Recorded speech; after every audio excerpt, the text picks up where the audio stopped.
जय हिंद दोस्तों, पकड़ा गया, जैसा कहा था वही हुआ। माया मिली न राम। 1,83,00,000 रुपए लेकर सीएसडी कैंटीन से जो बंदा फरार हुआ, गबन हुआ, वो बंदा क्या पकड़ा, सब कुछ पकड़ा गया। पैसा पकड़े गए, बंदा पकड़ा गया, मां पकड़ी गई, पिताजी पकड़े गए, भाई पकड़े गए, पत्नी पकड़ी गई और सबको ठूंस दिया जेल में और पैसा भी वापस मिल गया। और ये बात है, आज मैं बात कह रहा हूं, आपने देखा होगा शायद 15 दिन पहले। दोस्तों, फौज के इतिहास में इतनी बड़ी चोरी किसी फौजी ने नहीं की होगी। सुनकर के आप हैरान हो जाओगे। इन एनसीओ ने 2 करोड़ रुपए अपनी बीवी को ट्रांसफर कर दिए। उनके मन में इतना लालच कैसे भरा है? आखिर इस चीज को कैसे ले तो लिया, वो पचा पाएगा या नहीं पचा पाएगा? 1,000 रुपए हम ले जाके कैंटीन का हजम कर पाएंगे? क्या आपके अंदर शक्ति है? क्या आप विदेश भाग पाओगे? कहां जाओगे? कहां जाओगे? आपकी वो दुर्दशा होगी। मथुरा की एक एमए कैंटीन से 1,83,00,000 के साथ चेक बंदे ने कैसे साजिश करके कैंटीन का पैसा अपने पत्नी और मां बाप के अकाउंट में ट्रांसफर कराया और वो भाग लिया। उस दिन हमने कहा था कि इसने अपने पैरों पे कुल्हाड़ी नहीं मारी है, अपनी जिंदगी में कुल्हाड़ी मारी है। सेना के अंदर इतनी तुम्हारी औकात है क्या? इतनी औकात है कि विश्वासघात करो और इतना पैसा हजम कर पाओ? कभी नहीं कर सकते। आपके अंदर इतने तार नहीं है, आप दुबई नहीं भाग सकते। दोस्तों, आप बड़ा दुख होता है कि बाहरी दुनिया में तो हो रहा है और सैनिक एक जवान पर कितना भरोसा किया होगा और इतने बीच कितने लोगों के खिलाफ कोर्ट फनकारी बैठी होगी, कितनों का कोर्ट मार्शल भी हो सकता है। हाँ जी दोस्तों, इसने कैसे फ्रॉड किया, कैसे अथॉरिटी लेटर बनवाया, कैसे स्टैंप लगवाई, कैसे नकली स्टैंप बनवाई, अपने आप को बैंक में अथेंटिकेटेड किया, अपने साइन से वो चेक, उसने 7 चेक अपनी बीवी के नाम भेजे। बीवी पहले पकड़ी गई, फिर कौन कौन पकड़ा गया, फिर क्या क्या उगले राज। लेना होगा सबक, यानी देर है अंधेर नहीं है। और मैंने बात कहा था कि तू पचा नहीं सकता इनको, तू तो जाएगा ही जाएगा, पूरे परिवार को लेके डूबेगा, नाम भी खराब होगा, तेरे बच्चे भी छोटे छोटे होंगे, वो भी स्कूल में, वो भी कह रहे हो कि इसका बाप इस तरीके का था, फौजी था पर चोर था। ये है कहते ना, बाद में आप पछता रहा होगा ना। देखिए थोड़ा सा, हम इस न्यूज के लिए हमने कई बार फोन वहां पर लगाने की कोशिश किया, हो क्या रहा है। उसकी वाइफ पकड़ी गई थी, वहां तक हमें पता था, हम इंतजार कर रहे थे कि ये श्रीमान जी कब पकड़े जाए। और श्रीमान जी ये कल, यानी कल मंगलवार को बड़े आराम से पकड़े गए। बैग में ठूस के नोट घूम रहे थे, यानी 1,83,00,000 की जगह उनके बैग में मिले 1,69,00,000 रुपए बैग में गड्डियां लेके अपने घूम रहे थे। क्यों? उन्होंने उनको जो पहले जेल में ठुस गए थे, उनकी जमानत की जुगाड़ कर रहे थे।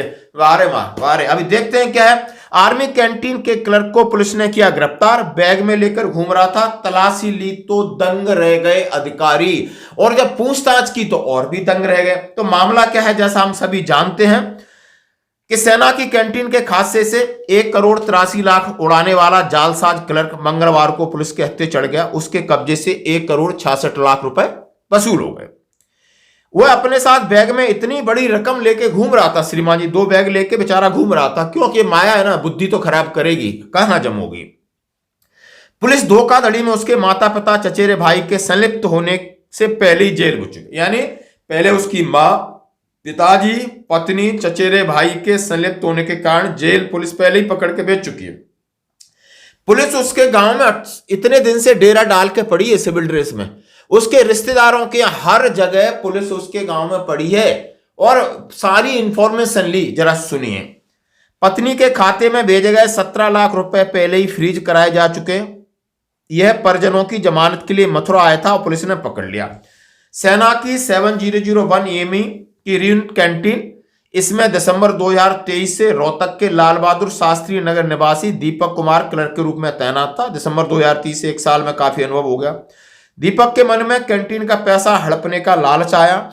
उसने 4 नवंबर से 30 नवंबर के बीच चेक के जरिए 7 बार अपनी पत्नी मोनिका के खाते में 1,83,00,000 से अधिक रकम ट्रांसफर कर दी। कई दिनों से वो कैंटीन आया। 4 दिसंबर को उसके खिलाफ FIR की गई। कैप्टन पंकज यादव ने सदर थाने में धोखाधड़ी और रुपए गबन की रिपोर्ट लिखाई। 6 दिसंबर को पत्नी मोनिका को गिरफ्तार किया। मोनिका के खाते से इतने रुपए पड़े, यानी 4 से 6 में पत्नी पकड़ गई थी उसी दिन। पूरे खेल में दीपक की मां शीला देवी, पिता करतार सिंह, चचेरे भाई संदीप की भूमिका पाई गई। 11 दिसंबर को तीनों को जेल में बंद मोनिका से मिलने आए तो उन्हें भी गिरफ्तार कर जेल भेज दिया गया था। जब वो अपनी बहू से मिलने पहुंचे होंगे तो उनको भी अंदर ही कर दिया। बहुत अच्छा किया। एएसपी शैलेश कुमार पांडे ने पुलिस के काफी समय से दीपक की तलाश में दबिश दे रही थी। मंगलवार को सुबह साढ़े 6 बजे पुलिस को सूचना मिली कि दीपक बस से मथुरा आया है, वहां परिजनों की जमानत के प्रयास कर रहा है। पुलिस ने उसे जेल रोड पर ही गिरफ्तार कर लिया। दीपक के पास एक बैग जिसमें 1,66,62,000 रुपए निकले। उसने यह रुपए अपने खाते से निकाल लिए थे। यानी पहला उसने पत्नी के नाम भेजे, पत्नी से अपने खाते में ट्रांसफर कराए और अपने खाते से पूरा कैश ले लिया और कैश को दोनों बैगों में लेके बड़ा बावड़ा बन के घूम रहा था। एएसपी ने बताया कि पुलिस लगातार दीपक और उसके रिश्तेदारों के घर में दबिश दे रही थी। ऐसे में दीपक के बैग में अपने साथ ही रुपए रखता था। एएसपी ने टीम को 25,000 रुपए के नाम से पुरस्कृत करने की घोषणा की। यानी वो समझ रहा था कि पुलिस हर जगह लगी है गांव में, तो उसने पैसे अपने पास ही रखे।